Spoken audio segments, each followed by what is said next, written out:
overwhelming experience trying to navigate another person's life, and you have no idea what you're doing. That is overwhelming.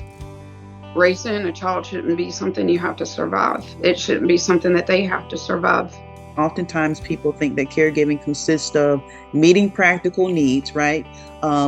Food, those type of things. And while that is important, there's also the other aspect, emotional, social, those type of needs. One of the things that a good friend of mine who is a geriatric care manager said to me at the beginning of this journey was that what I should prepare for is not what I think will happen, but what could happen. If you're a caregiver, you're an advocate because you're advocating for the person that you're helping. It's definitely very personal for me. I think for most people that are in this walk of life, it has to be personal. I took early retirement from the state of North Carolina to move back to my hometown so that I could help my aging parents. I actually had to step down from work and dedicate my entire life to advocate for her and for my son. So what that meant for our family is that we have to change our entire dynamics. As I think about what other caregivers are going through, it's just really important that people don't feel alone. And so in my work now, that's the number one thing I tell them is you're not alone. You know that things are, especially if it's a progressive illness, things are going to get worse. If you can start getting your resources in line for those things that might be happening, even if they never do, then you can try to be a little bit more prepared for those next steps and not have it be a crisis situation. These individuals are amazing that we're caring for. They deserve the absolute best. They deserve people that understand them. They deserve for their caregivers to have the opportunity to get the education that they need to help them understand and navigate the world in the way that they see and experience it. When they say that it is the equivalent of combat stress, I don't take that statement lightly. That is heavy trauma. But having lived it, oh, it absolutely does. It could prove to be very stressful at that time. And even now, it can be very stressful to try to meet all of those needs. Being the person who's in that high stress environment all the time has an effect on the other people in your life. Myself having two now adult children that went through their little brother being in crisis, they are having to heal. I had to heal. Caregiving created a situation where I needed to leave employment several years before I would have otherwise. We have a bigger task at hand than ourselves. And that's where caregivers always tend to put yourself on the back burner because you have other things with other people in your lives that are more important than you. For me, advocacy means using our voice to speak up for individuals who don't have a voice or don't have the opportunity to speak up for themselves. No, this was not what I had chosen, but it's what I was chosen to do, which fast forward has turned me into advocating for people who can't advocate for themselves. There are other needs that come about when you're a caregiver that sometimes aren't recognized. I wish that state legislators would learn that the importance of speaking with families with lived experience will be data that is you can't imagine the data that comes from lived experiences. And if you're thinking of it from a policy standpoint or a policymaker standpoint, hearing one story is powerful, but I would imagine they often feel helpless. I can't help you as one person. But when you hear many stories put together that have a common thread or have similar issues that they're dealing with, you might be able to come up with a solution that can help them. That shouldn't be something that we have to fight and beg for. That's especially when there's already a system in place. It's there. We don't have to build it. We just need to fund it. That's all.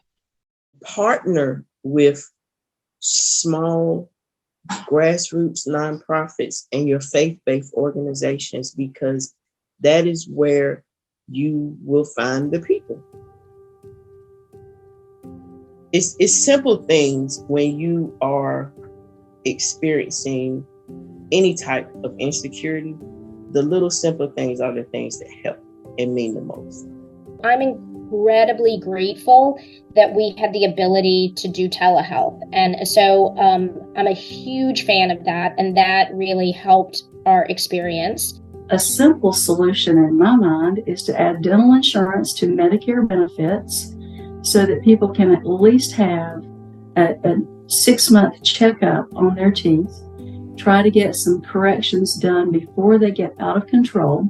When I hear from a representative of an organization that they don't specifically think about LGBTQ issues, but they treat everyone fairly or they treat everyone the same, what that tells me is they have not thought about our issues.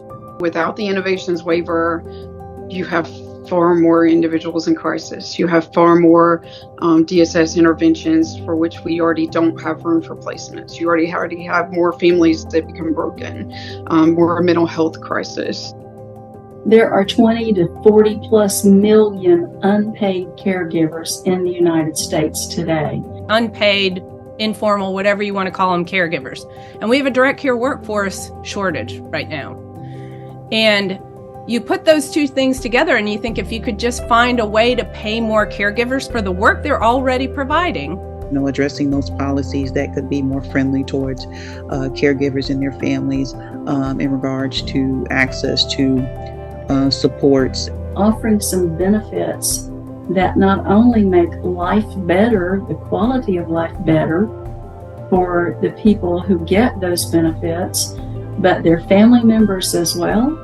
Having those respite supports, that community living supports, is a godsend that can make such a difference in a family. That's something that I think in a systemic way, there should be some support for families that are going through difficult, challenging times with a child that has intensive healthcare needs and they really cannot be out there being part of the workforce. Without these supports in place, it is incredibly difficult, and it puts a lot of stress on families. It puts a lot of stress on those individuals. Increased pay for direct support professionals, increased training for direct support professionals, so that not only there's an increase in quantity of service providers, but quality service providers that we can entrust our loved ones with. Our direct care workforce is not paid well. They don't have a lot of career advancement opportunities. Having that direct care staff paid at a living wage so that as they're caring for our family, they can take care of themselves, because it is a very emotionally intensive job that they do. And it is critical that they're able to maintain their own mental health and their own well-being, and they're not struggling to make ends meet. Ultimately, family caregiving, caregiving is a family issue until it's not, until you can't do it anymore. One of the things that I learned a long time ago is that I need to stay in my wheelhouse and support people who can do things that I can't do. I just want to say I appreciate how the caregiver role is brought to the forefront. I appreciate that, as it was very liberating and affirming for me. It makes me more aware that, number one, I'm not alone in the problems that I face as a caregiver.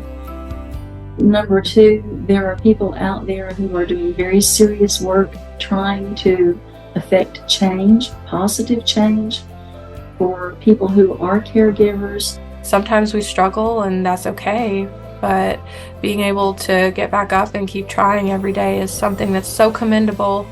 Even if you had to leave your job to do it, even if you didn't get to finish college or live all of those dreams the way that you thought that you would, being in the caregiver role is still so largely important and also under-recognized. It's crucial, and that most families keep on the advocacy journey, because eventually I think if we all get together, we will create the change that's needed. We have many voices and we have many issues.